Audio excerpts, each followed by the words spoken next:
Oil, water, soil and food are becoming very uncertain resources in the near future. And we can build them all into human settlements if we want to. Or we can build settlements which take no account of any of these human needs.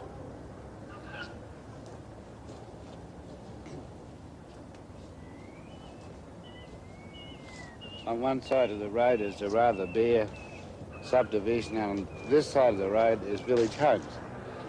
Village Homes was the first and is probably still the best developed attempt at an ecological village, and it's in the city of Davis in the United States. It's really extremely simple but extremely sophisticated at once. It's designed by Michael Corbett. The houses are very close together, east-west. They're just maybe 20 feet apart.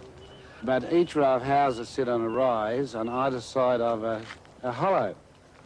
And the hollow is called a swale. It was Mike Corbett who revived that name from the Old English. And so all water off the roof, all water off the roads and the paths run into the swales all the year and is absorbed. And I think the figures for the first few years went, we got a foot of water absorbed, and then we got about 2 and a bit feet, I think, and then 17 feet in the third year. So that once you've got 17 feet of water saturation under here, you know you can grow trees without additional watering once their roots are down. So most of these trees are on the water from the swales, and then many of the trees are food-bearing trees along the little public paths. This is a jujube, which naturally dries on the tree. It's a Chinese date. This is a good one. And you can store this as long as you like. I've been eating 1 or 2 and keeping the pips. But, yeah, this was a pretty good one. Here in the settlement, as the trees have grown, the houses have also grown in value till now they're worth 5 times their original cost. But just over the fence there are houses that look like the American dream with swimming pools, lawns, dogs and garages. But the owners have to pay energy costs and all their food costs. And so their houses are worth 30% less now than the houses in Village Homes. Throughout Village Home there are strips of public open space. And this one's all planted to fruit trees. It's pomegranates and citrus, mulberries and grapes. And there's enough grapes for people to make, for the public to make wine, really, and for the public to eat grapes. So there's a high density, you've got to remind yourself all the time here that we're in a high density settlement. And the food is just, really, it's a hand's reach away. So, you know, all the costs of transport are gone, all the cost of wastage is gone. People here can make their own wines, they make their own tacos from the corn, and some people here grow more and sell it. So some people here can make their living from growing or preserving food. It just makes a lot of common sense. This place only gets 18 inches of rain, and anybody would classify that as dry. But this town is cool, lush and green. In all western cities, a fortune is spent on stormwater drains to export the clean rainwater out of the settlement. But here the water is soaked into the ground and the money saved is spent on trees. Last year they sold 7 tons of almonds, for example, and the money goes to maintaining the gardens. When I was working in South Melbourne, the city engineer said to me, we were always taught never to plant useful trees in public open space. And he said, and now I wonder why we were taught that.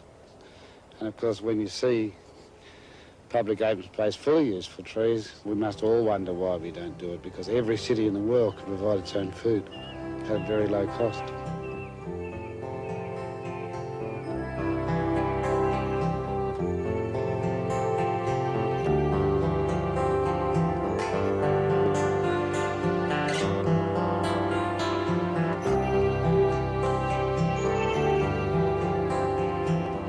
While I was in Village Homes, I met an old friend, David Katz. He and his wife Karen and their kids have been here from the very beginning. Can't move from here because the kids don't want to leave. And it's a great neighborhood for kids. It's nice to have a place where there's real neighborhood, there's other people looking after the kids or aware what's going on, and the kids could go out the door from wee toddlers on up and make their own friends and really control their own life to a great degree, that we don't have to, you don't have to worry about them and run their life as much, and makes things easier for us, and it's a lot better for them. It's been really fun because there's no through traffic and you can play in the streets, and there's lots of fruit, so there's like almost something on the trees all year long. So like summer there's peaches, and during the fall there's pomegranates and grapes, and that's been fun. And it's also been fun just to have the big green fields and being able to go chasing the grapevines, and also just being able to ride away and go downtown. They know the whole place so much better than we do. They know everyone's what everyone's backyard is like, where their gates are, how the windows work, and where the secret spots are. They play tag for hours, even the big ones do. And no one can find them there. And I imagine every kid around here has gotten involved in the commerce of the place in terms of the little girls in the neighborhood. There are only 5 or 6, there's 3 or 4 that pick little bouquets and peddle them door to door, just but mostly I think for the fun of it. And there's just such a cornucopia of fruit and all this other stuff that I think it's occurred to all of them at one time or another to try to do something with it. They get a real appreciation for it, and actually know a ripe fruit from one that's not, and develop a surprising knowledge about all these kinds of plants, and they're not even aware of it. And so that's nice too. You know, but the one thing we never really appreciated was the fact of how much freedom we got out of the situation. Just like right now. Really? This is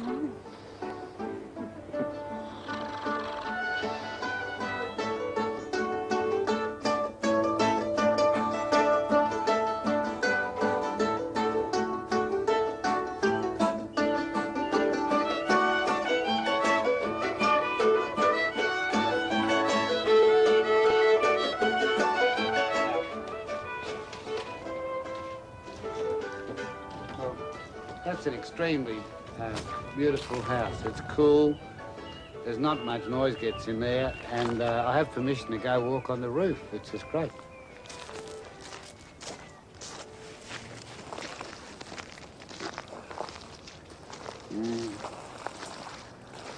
Well, here I am at the chimney of Jim and Donna's house, you know. This is the sort of roof I really like.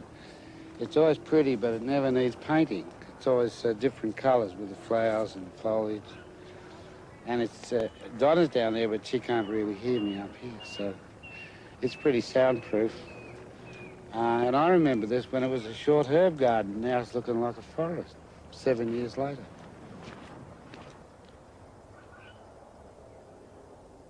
Houses here are built to be energy efficient. The whole settlement's built to be energy efficient. Here, the windows to the south, the solar windows, are shaded this time of year both by grapes and by awnings, so we don't get a lot of direct sunlight and heat in when we don't want it. Well, soon it will be winter, and the sun goes low, comes through these windows, and falls on these innocuous blocks, which are actually steel tanks, which will be filled with water come the winter, and they'll absorb the heat and radiate it at night into the living area and the kitchen area and out here. So everything's quite passive. In this sort of environment, it's typical for the envelope of the house to merge into the garden almost without any abrupt gradation. So you're sort of inside, partly outside, and, you know, most of the things around us out here are food anyhow.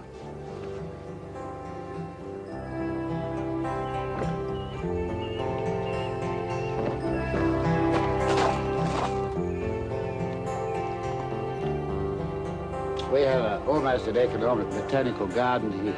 We have plums, cherries, grapes, peaches, pomegranates, citrus, quinces, what else?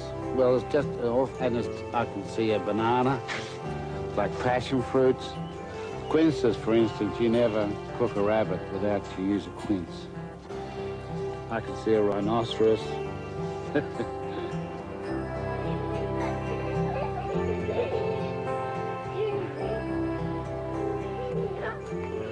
The village home's a bit of a trap for me. I think I've been here every year since it was built, and I wasted thousands of films on it because it's just the best thing since sliced bread. It's the nicest place, I think, in the world for human settlements.